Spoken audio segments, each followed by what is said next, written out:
Sebastian and I are gonna tag team this this presentation here for the next 50 minutes or so. And as Amy mentioned, my name is Jake Munroe. I'm a soil management specialist with OMAFRA. Sebastian is also a soil management specialist based out of Eastern Ontario. How this is going to work for this talk is that I'm going to take the first section. I'm going to talk more about traditional soil testing, soil fertility, soil nutrient testing. That's been my background for the last 4 years or so. I was the soil fertility specialist for field crops. So we're going to run through that, and then the second half is going to be talking about soil health testing and some of the emerging tests that are out there and available. So here we've got, you've already got the overview, so let's jump right into it. So here's just a couple of headlines that I pulled out of some articles that have been in the popular press in the last few years. So, first one on the top left-hand side, why it's time to stop punishing our soils with fertilizers, and you can read the subheading there. And then that second article on the right, that's from Ontario, title being Better Soil Health Reduces Fertilizer Use and Increases Yield. So, this is a soil health conference, of course, and I think you're all here because you're interested in learning more about, best management practices, conservation practices, ways to improve soil health on your farm. But I think it can at times get a little bit confusing, or you can get some conflicting information when it comes to managing nutrients and doing that in a in a responsible way, in an economic way, and then also managing your soils for soil health. So I think that's kind of encapsulated in those titles. And what I hope to do over the next 20-25 minutes is provide a little clarity, at least in terms of what my views are in terms of a good approach for doing both. So managing our nutrients responsibly, using the traditional soil tests to the best of their ability, and then taking that a step further and kind of optimizing soil fertility through soil health practices. And then just a couple of photos on the bottom to show that traditional soil testing is really an evolving space. So there's new and innovative technologies that are coming onto the marketplace as recently as this past winter. But in the last number of years, we've seen, for example, this is a company out of Quebec called Laser Ag. They've got an approach to soil testing where they're using lasers, and they're actually not using chemical extractants. So less chemical waste from that perspective, maybe a little bit more environmentally friendly in terms of the process. Rapid, but also still needs to be tested, and we need to have some evidence to show that it's as effective as the traditional methods. Another example of a product from Canada, this is Soil Optics. This is a company based out of southwestern Ontario, just north of Woodstock. And with their approach, they're using basically a contactless sensor that's measuring gamma ray radiation from the soil. They're ground truthing it with a few different physical soil tests in any given field, but it's allowing for soil maps that have very high resolution, that are providing the standard soil tests for you, so phosphorus, potassium, organic matter, those kinds of measures, and giving it to you in a format that, again, is very high resolution and has some application for variable rate fertilization. And then the last one that I'll mention here, this is a very new product out of Western Canada. It's called the Soil Reader, and this is basically it's a Coulter-based sensor that you can, well, they're saying that you can mount, even to the back of the combine potentially, or other implements. And the concept is that it gives you on-the-go measurements of soil fertility. So just a few, kind of a smattering of the different technologies that are coming online. And so in the coming years, coming decades, we really may see some changes in the way that we do soil testing. But for now, I'm gonna talk about and focus in on soil fertility testing kind of as we know it in the traditional testing. So here's the kind of basic components of soil. You've probably seen this kind of Venn diagram lots of times. We've got chemical, physical, biological aspects of soil. Eileen was talking about some of the physical attributes with respect to drainage and soil structure. The biological, you're going to hear about later this morning, about soil microbiology and really the way that helps to drive soil function. The chemistry also really plays an important role in driving not only some of these biological processes, but also in helping to govern nutrient availability and how well our crops can function in any given soil. So I think as we advance and have new opportunities and options for soil testing, it's great to look at some of those and use them as best we can to help inform our management. But at the same time, we don't want to throw away some really foundational information, and that's what we get with soil testing. And soil health, of course, is at the intersection of all of these. So just a quick question for you guys, and I asked this question yesterday in Kempville as well. How many of you have soil tested in the last 5 years, just by a show of hands? Perfect, yeah, that's similar to what I saw yesterday. How about how many of you have taken a soil test in the last 2 years? So again, hands up for those who've done it. Perfect. So I see a lot of those same hands going up. So I guess what that tells me is that I'm talking to a group here that values soil testing. If you're doing it regularly, you have done in the past couple of years, and I'm maybe not needing to convince you of why you should do it, but hopefully I'm going to give you a little bit more detail of how you can make sense out of those numbers. So just some of my reasons for why you would do soil testing and do it regularly. Of course, to understand a field's base fertility. Are you dealing with a field that's maybe been kind of mined through maybe even neglect over the years and not had nutrient replacement? That's really important to know. That's going to determine what your management is going to be moving forward. A big one is to inform fertilizer recommendations. How can you know what the optimal rate of fertilizer is going to be if you don't have a soil test? And of course it's imperfect. Numbers aren't always going to be consistent from year to year, but having a soil test is going to help you make as informed a decision as possible. Perhaps if you've got livestock or access to organic amendments, a soil test is really key for helping you make the most economic use of those nutrients. So if you've got high fertility fields, maybe close to the home farm, and you've got maybe some newer farms that are lower fertility, seriously, there may be a serious benefit to moving that manure to the fields that need it the most. Tracking and monitoring changes in fertility over time. And then my last point here, especially for those in industry, and I think this is going to be a trend that we'll see more and more in the coming years, is that soil testing is really a key part of demonstrating responsible nutrient stewardship. And so with the 4R nutrient stewardship certification that's being adopted by more and more retailers, that's just going to be a standard practice, ensuring that there's regular soil testing being done. Okay, just a very quick primer on some different soil fertilization approaches or philosophies. I think probably many of you are familiar with these, but there's really two main ones that we use in Ontario. So the first one is sufficiency, and that's the approach where we're feeding the crop. So we're applying an optimal amount of nutrition that year for that specific crop type based on soil test numbers.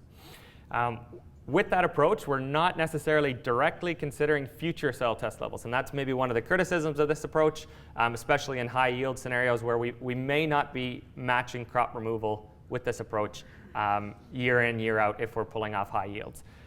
It can, however, be used for both immobile and mobile nutrients. So immobile nutrients like P and K, and mobile nutrients like nitrogen or sulfur. Build and maintain, on the other hand, is fundamentally different. So it's all about feeding the soil. So building that soil, if you're starting from a lower point, building that soil to a critical level, which I'll explain in a moment, or critical range, and then maintaining it there. So you're kind of looking for that sweet spot. We typically would use this approach for phosphorus or potassium management, and it's basically all about ensuring that you're replacing what the crop is removing and getting to that optimum range. Of course, if you're starting with low fertility soils, you're going to need some investment during that build phase. And that, I think that decision as to whether to use this approach or to use a sufficiency approach, I think in a lot of ways might depend on what source of nutrients do you have? Do you have manure? Do you have organic amendments available? Also, what's the land tenure like? Do you own the land? Do you have a long-term arrangement? Or is it short-term and year to year? And if that's the case, a short-term kind of rental arrangement may not suit this build and maintain approach as well. And lastly, it can't be or is not appropriate for mobile nutrients like nitrogen and sulfur because they don't stay there. As Eileen was talking about at length, nutrients like nitrogen and sulfur, they're mobile. They're going to move down each winter and leach out of the system. So for sufficiency recommendations, which the official Ontario recommendations fit into this category, they're based on this philosophy. Basically, they've been developed over the decades in Ontario based on multi-rate yield response trials conducted at many different sites, many different soil types that all have a range of background fertility. So here's just an example using three kind of simple sites kind of for illustration purposes. So here, is a high soil test phosphorus site, in this case 23 parts per million. Here's the medium fertility site, and then here's the low fertility site. And you could see that, in a lot of cases, we wouldn't actually expect to get a response to phosphorus at a high testing soil. We get a response at a medium fertility site, but it might not be as large as the response that we get when we have very low fertility. So that's the concept. So over the years, many trials, multi-rate trials that have determined what the optimal rate. So in this case, the optimal rate was about, just under 40 pounds per acre, P2O5. And then basically this has fed into the lookup tables that you can find in our agronomy guide for field crops. And you can plug in what your soil, or take a look at what your soil test level is, and you're going to get basically a general recommendation for what the optimal rate should be in that year. The build-up and maintenance approach, again, just to put it in a visual way for all of you, this is how it works. So if you're starting from a low soil test level, maybe phosphorus in the single digits, you'd be looking at having a relatively high fertility rate up until you build to that critical level or critical soil test range. That's the range at which you really don't get much of a response in season to that nutrient. So for phosphorus, my kind of example might be that critical level might be somewhere around 16 or 18 parts per million.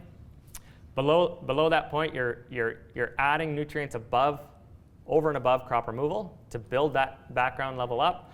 And then once you hit that, you say 16 to 20 part per million range, or 16 to 24, somewhere in that range. That's when you're not building up anymore. You're just applying crop removal to maintain that level. And conversely, if you're dealing with a high fertility field for whatever reason, and you're well up maybe above 40 or 50 parts per million, that's where you don't need to apply crop removal, and you can draw yourself down into that range, into that optimal range.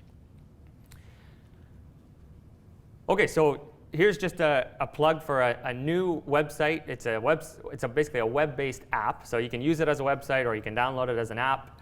It's an Ontario Soil and Crop Improvement Association product, and OSCIA has developed it in association with us, OMAFRA staff, and I think it's a really great tool for you guys to check out. It's called Soil Test Manager. This is the website, soiltestmanager.ca, and it's basically it's a website that gives you all of our recommendations that you would find for field crops or for vegetable crops, normally in our agronomy guide or our vegetable production guide. It's all in one place. It allows you to plug in your soil test numbers and get our recommendations back.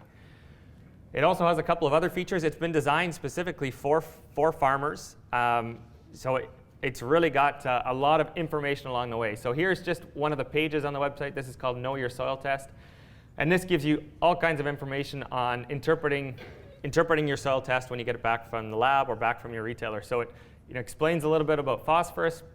In this example, it tells you a little bit about organic matter. You've really got information on any different kind of extraction that you'd get back from the lab.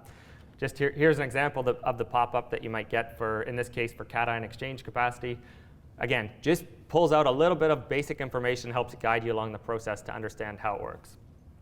And I haven't shown the page, but the calculator tab on the website, if you check it out later, that's where you plug in your soil test values, and then you get the recommendations sent back to you. You can email that to yourself as a PDF, and then we've also got a 4-hour calculator for phosphorus or for nitrogen at the bottom of the page, and you can use that just to play around with, what are your current practices, what do they get in terms of 4-hour nutrient stewardship rating, and you can look at different alternatives. Okay, so that's a little bit of a background on a resource that you might want to check out. Here's just some, the title of our talk here is, soil test, what's really important. And these are, in my opinion, these are the most important numbers to look at on any soil test that you get back. Always start by looking at pH and buffer pH. And these are the OMAFRA accredited soil tests. So accredited labs, we have about 8 of them in Ontario. They're required to use specific extractions. I'll explain a bit more about that in a moment. But they also are required to report these numbers or these values back to you. So pH, of course, is crucial because it tells you whether or not you need lime. And if you're dealing with acidic soils maybe in parts of your field, that's really going to limit root growth and crop production, nutrient availability as well. And if you do have an acidity problem, the buffer pH is really key because that number is going to tell you how much lime you need to apply. So you can use Soil Test Manager for that. You can plug in those 2 numbers if that's if soil acidity is an issue for you and you get a buffer pH value. Phosphorus, potassium, magnesium, I'd put those as the next most important numbers on a soil test. The reason being, they're the extractions of the soil test that are best correlated to crop response. And I would argue that in terms of a standard fertility test, they're going to be the numbers that next to pH will give you the highest return on investment. So if you're dealing with very low P or very low K fertility, I mean, addressing that is going to make a huge difference, and that's the place to start. And then finally, the manganese index and the zinc index, they're micronutrient tests, basically, that combine the soil test value. So they use an extraction for each of those micronutrients, and then they combine it. This is based on Ontario research. Combine it with the soil pH and give you a value. And that value, again, you can look up in our agronomy guide. You can look up on Soil Test Manager, and that's going to give you an indication of whether you need to be maybe putting some zinc in your starter fertilizer for corn, for example, or maybe that you should be aware that manganese deficiency possibly could be an issue, say, for soybeans. So zinc and manganese index are also important ones. We do have an accredited extraction for nitrate nitrogen if you do sampling for side dress applications to corn as well. Okay, so moving right along, not all phosphorus extractions are created equal, and I think this is a really important point. So if you send a soil test away to a lab, or if your agronomist or retailer comes back to you with the soil test results that they've taken from your farm, you really want to zero in and ask, what is the phosphorus extraction that was used? And you should have reported, as I mentioned, an Olsen, or it's also called sodium bicarbonate extraction. And the reason why that's the official extraction for Ontario is because it's the most reliable across a wide range of pHs. So this just shows this is research done quite a number of years ago at the University of Guelph, but still very relevant. This shows a couple of the reasons why we want to use an Olsen test. So Bray 1 is one of the most common extractions out there. A lot of you will probably see that on some of your soil tests. It's not a bad extraction, but the problem is it doesn't work that well, or it's not very well correlated to plant uptake, crop response across a range of pHs. So in this case, from pH 6.1 to 7, we want a high value here. That 0.33, that's too low a value. It's not very well correlated to phosphorus uptake at that pH range. Another extraction that's quite common in parts of North America, the Malic 3 extraction, also has a pretty poor correlation with crop uptake. So not the best one, not the one that we want to be using in Ontario. On the other hand, when you look at the sodium bicarb or Olsen extraction, you can see those values. It's not perfect, but those values are all close to 0.7 or even closer to 0.9 across a wide range of pHs. That's why that's the extraction that we have the most confidence in, and also our fertilizer recommendations in Ontario are based off of that extraction. So that's the one to look at, and when you look at the overall average, it's just got the best correlation to crop uptake. Okay, what about sulfur soil tests? Sulfur has become a hot topic for good reason. There's increasing incidence of sulfur deficiency in Ontario, and so I get a lot of questions about the sulfur soil test, or what can I do to know whether I need to apply sulfur. I guess the unfortunate answer, at least at the moment, and there is some ongoing research in this area, is that the sulfur soil test is not a reliable predictor of crop response. So here's a little bit of work from relatively recently from Iowa State, and here you can see, I showed those R-squared values of 0.67 or 0.79. This would be basically an R-squared value of about 0. So this means that there's no relationship between the sulfur test and crop response or yield increases to sulfur being applied. This is work from North Dakota State University, or actually South Dakota, I should say, and they did a lot of work looking at this throughout the 90s and early 2000s. And again, unfortunately, similar deal here. There's not a very strong relationship between the soil test value and the relative yield or the crop response to sulfur being applied. So Dr. John Lozon at the University of Guelph is looking at sulfur extractions. He's trying to identify what might work best in Ontario, but it's an ongoing process. And for the moment, unfortunately, we just don't have a great soil test for sulfur. Okay, so kind of coming close to the close of my section here, just a couple of questions to pose to you guys, or to get you thinking about the relationship between soil fertility and soil health. And so one question is, are all high fertility soils alike? Do you, just because you've got maybe relatively high phosphorus, maybe high potassium fertility, does that mean that you're going to automatically have good crop production? Not necessarily, right? So there might be some physical restraints. Perhaps there's some biological constraints. Maybe there's not good nutrient cycling, or residue breakdown is an issue. I know that that's going to be touched on later in the morning. But I think it's really important to think about some of those other factors. Again, thinking about the physical and biological factors that may be other additional limitations to yield.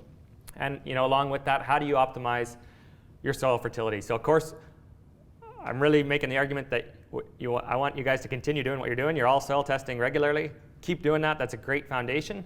And once you've got your fertility in a good place and you got your nutrient management where you want it to be, you should be, next step is to be, or in conjunction with that, is to be looking at what are the other constraints to production. Are they physical constraints? Are they biological? What's limiting your yield next to fertility?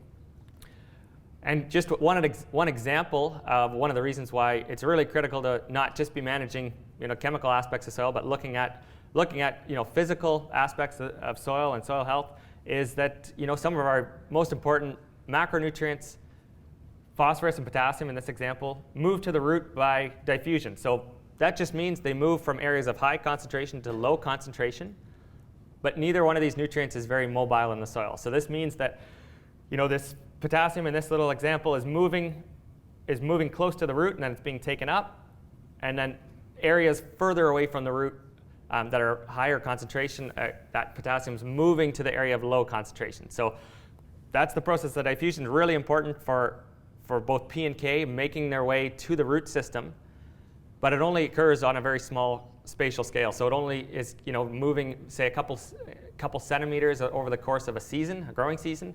And so that's why it's really important to have good porosity, good soil structure, so that we can have an extensive root system and we can be making as efficient use of the nutrients that are within that soil profile as possible.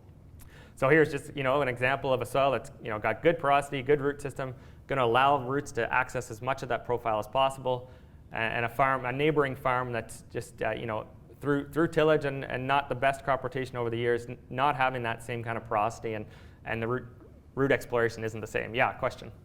Does mycorrhizae factor? Have you factored that in at all, or are you skipping over that one? Yeah, so I've got that in a slide here just in a minute, but thanks for prompting it. Yeah, and I'll touch on it very briefly. I don't have time to go into detail, but yeah, absolutely, mycorrhizae is an important consideration.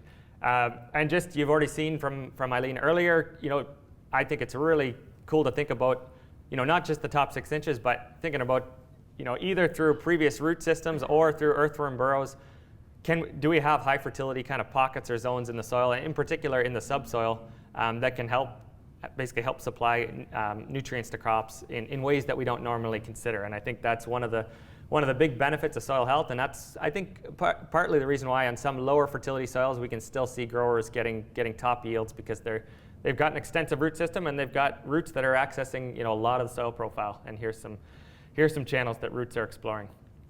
So yeah, here's the comment, and it's really quick, and I'm not going into detail, but you're going to hear more on microbes later in the morning. But certainly soil microbes play a crucial role in cycling nutrients. They are the drivers of nutrient cycling in the soil. I won't steal Cynthia's thunder in terms of talking about the rhizosphere. I'll leave that to her, but mycorrhizal fungi, yeah, they do play a crucial role in helping to access nutrients in those in parts of soil that are hard to get at, even for fine roots, mycorrhizae are smaller diameter, can access nutrients like phosphorus and zinc in parts of the soil that otherwise might be inaccessible. And that's where cover crops play a great role. And a cover crop like oats or even rye with a fibrous root system that helps to support mycorrhizae, that's going to help make most efficient use of the nutrients that are in your soil. And then there's certain root-associated bacteria that can make, say, phosphorus or other nutrients more available right in the root zone.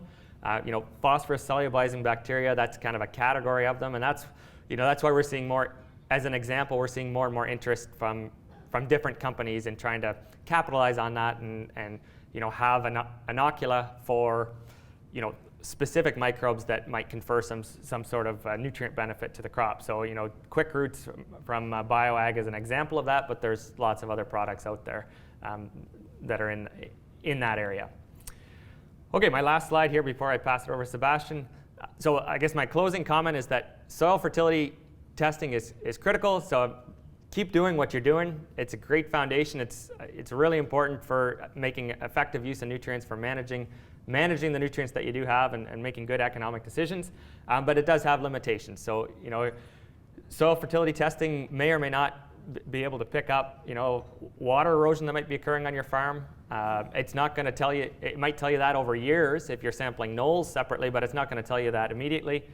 And it also isn't necessarily going to pick up changes in management that might be providing some nutrient benefits over time. So this is a picture from Dr. Dave Hooker from the University of Guelph Ridgetown campus. And this is the difference between a corn-soybean rotation. These are low nitrogen rates, but early in the season at the long-term tillage rotation trial at Ridgetown, this is a corn-soybean rotation, and this is a corn-soybean wheat rotation. And so you can see the color difference. That's a nitrogen effect, and that's, even though wheat, of course, is not a legume, they have found at that research trial that wheat provides a nitrogen benefit to corn in the system, and that's through helping to build soil organic matter. It helps to build the soil nitrogen pool. And a standard soil test might pick up a little bit of change in organic matter over time, but is that really going to tell you how you can change your management? No, I think that's one of the limitations of standard fertility testing, and that's where we might want to look to soil health testing to help give us some indications of how our management is maybe impacting nutrient availability or soil health over time. And and again, just a couple of other examples. Standard soil test isn't going to tell you if you've got subsurface compaction. You need to find that out other ways. And it's not going to tell you if you've got a good aggregate stability. So with that, I think I'll hand it over to Seb now and talk about soil health testing. Hey, okay. So what are your goals, why do you care about soil health, right? What is it that when we talk about soil health makes you think, yeah, okay, I care about that? Is it you want to keep the farm around for the grandkids? You want to reduce inputs and increase profits? Maybe you want to provide ecosystem services like water quality and carbon sequestration benefits, or you care mostly about weatherproofing. So we'll give that another maybe 10 seconds there. But it seems like we've got a pretty clear trend here, right? Seems like the top is reducing inputs and increasing profits. And increasing yield is second there, and allowed people to vote on multiple selections there. So, and what are your goals if you wanted to soil health test? Sorry if you weren't done there. That's it. We're going fast. What are your goals for soil health testing? If you were going to pay for soil health test, what would you hope to find? So you want to either compare your soil to other soils in similar systems, or similar soils in similar systems, or maybe find your constraints. Oh, there it is. Or see how much potential there is to do better, to improve that soil, or benchmark where that soil is at right now, so you can come back and measure it in 5 years or so and see what the trends are.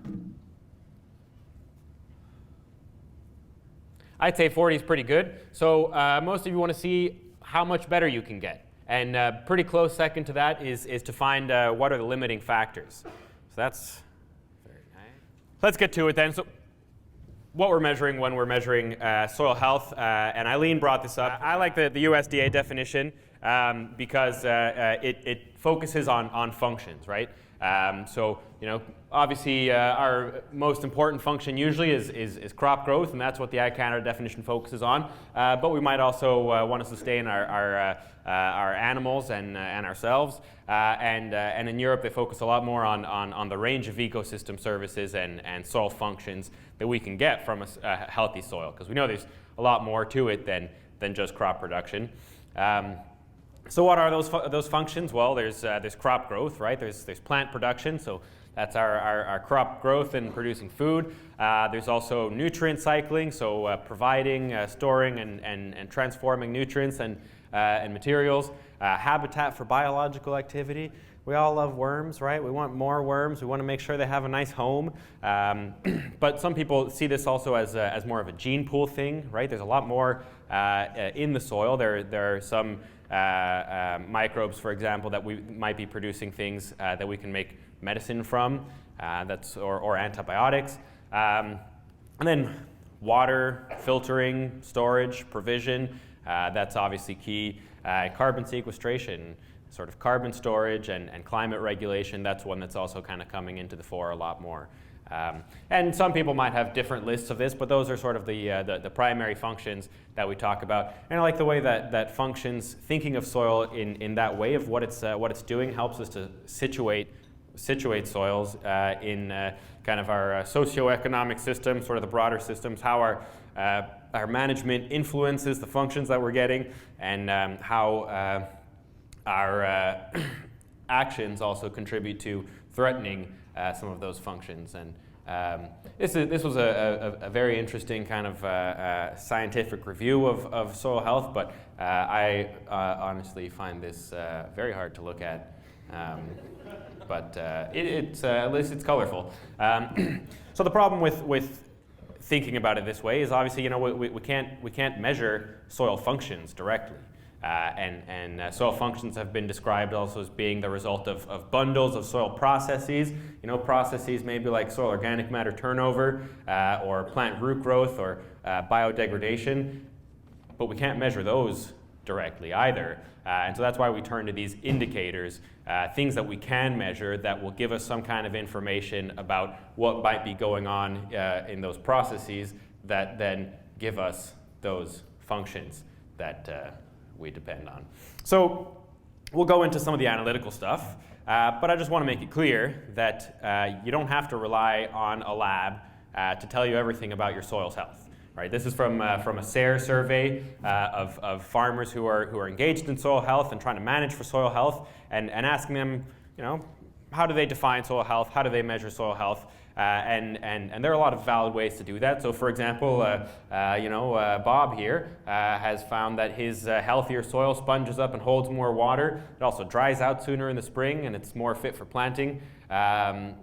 Breaks down crop residues more quickly. Some of you may be seeing that corn residue building up, and maybe that has something to do with some of those functions that we talked about, right?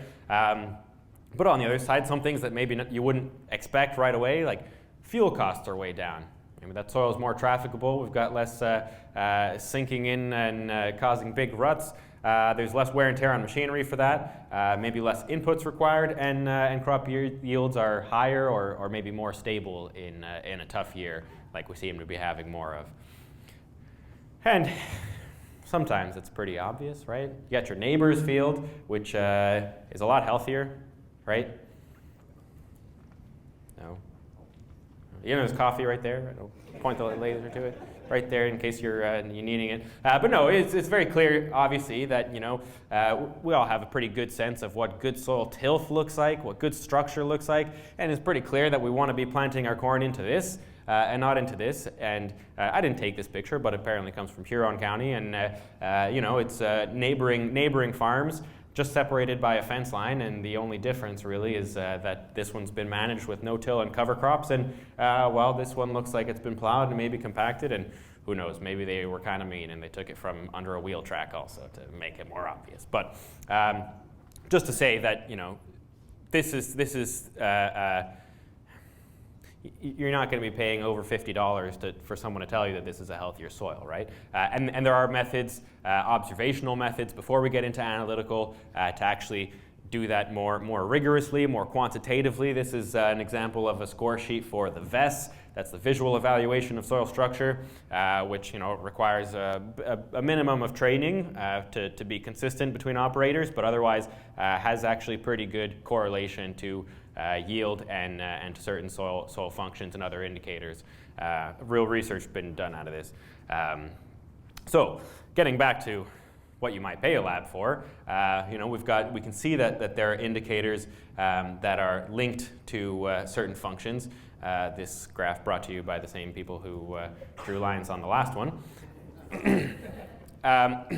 And you might be looking at this and saying that, well, I don't see earthworms on here, or I don't see my favorite indicator that I like to pay money for. And that's going to be a big theme here, and that's the reason why I'm not going into exactly what you should be measuring, is that there's a lot of people still trying to figure that out, and people have their own opinions. And this is just a survey of 65 studies in the scientific literature purporting to tell you that they've got, that this is the suite of soil health indicators that you should be measuring, and that's just how often they appear. So total organic matter comes in over 90% of those soil health tests are in those studies, and things like pH and phosphorus also super important, but water storage and bulk density come up really often. So this is probably the best way to select our soil health indicators, right? How often they pop up. Maybe, maybe not.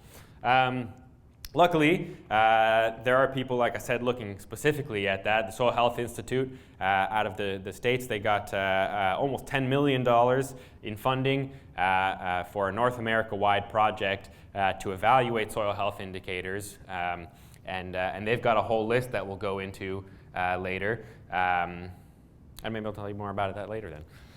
So what do we want soil health indicators to do?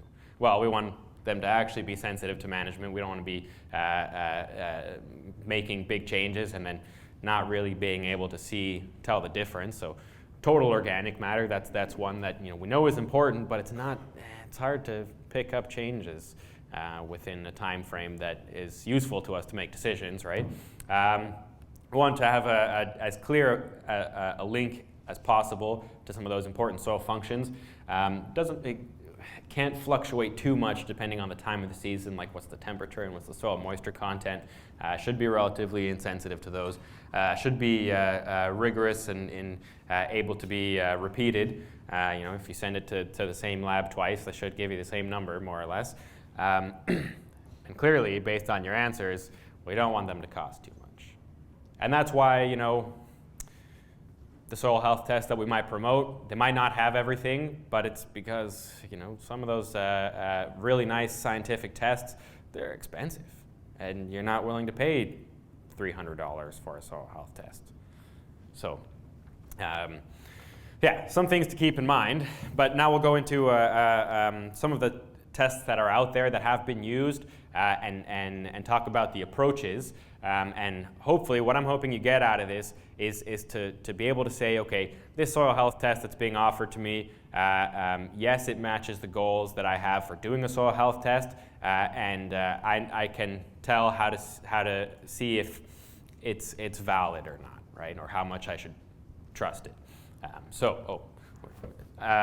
What are some goals that are out there? So we might want an overall index of soil health, a number that we can say, well, my soil health is 60 out of 100, and it's better than yours because yours is 59. We might want to benchmark those indicators and come back to them later to evaluate trends. We might to compare between different management systems, measure how much we can improve. That was a popular one, and we'll get back to it.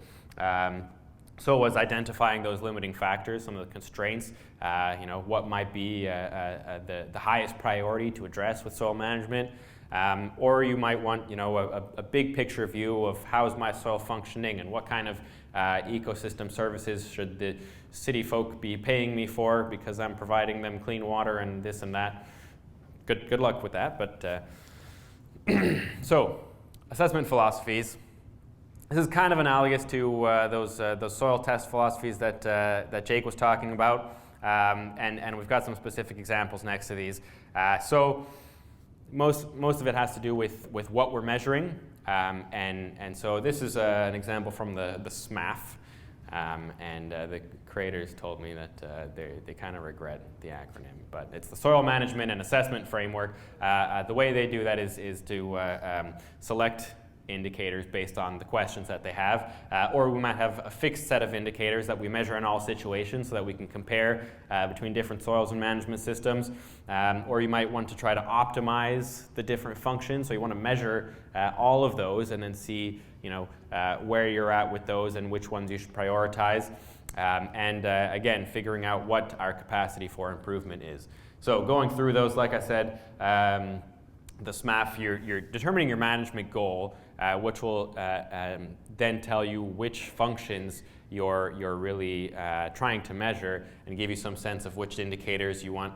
Okay, all right, we're going fast then. Yeah, okay. So it's well used in the research, but it's got some issues in terms of being able to compare with your neighbor, because they might have a different goal and they might be choosing a different set of indicators, like we can see here from some different sites. They're choosing different things because they had different management goals. This is one that I think we'll maybe stick to here, because this is what we've adopted in Ontario. This is the Cornell approach. They changed the acronym so that it's now CASH, Comprehensive Assessment of Soil Health, which is a very nice acronym, but also this is a decent soil health test. It's got the physical, the biological, and the chemical indicators, so we have a pretty rounded picture there, and it gives you the constraints. This is really the point of this. We want to give you sort of a big picture view, but also drill down. Tend to ignore this overall number and tell you that, okay, aggregate stability is low, surface hardness is high, so you might be at risk of something like crusting or replant issues, because that structure at the surface is not ideal, and so you might consider some residue management, cover cropping, or organic amendments to address that. How much time do I have, Amy? 5 minutes, okay. And like I said, that's what we're doing here for the Ontario Soil Health Assessment. This is the set of indicators that we have. Tried to sort of tell you here how it ties in with some of the limitations, some of the constraints we might have, some issues, some threats, and some functions. So like I said, Soil Health Institute, they're using $10 million to go to all the long-term sites in North America and test out their indicators, the ones that they think really we should be looking at, the ones that they think maybe we should be looking at if we had more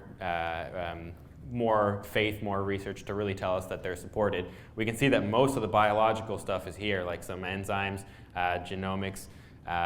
So just wanted to get to the capability stuff, because we know that we can measure these two sites and they might have the same organic matter, but they certainly don't have the same corn yield potential. Am I right? Yes. Okay. And not only those sites, but also where it is in the field that matters. And that's an approach that I particularly like, coming from soil mapping background. And we know about capability, CLI class, so different textures and landscape positions based on how much water that can provide to a crop is going to have a big impact on what you can expect from it, and then how you can use that to interpret the indicators that you get back. So we can get into that some more, but really what I want you to get out of that is that you need to be able to contextualize your results at a minimum by texture.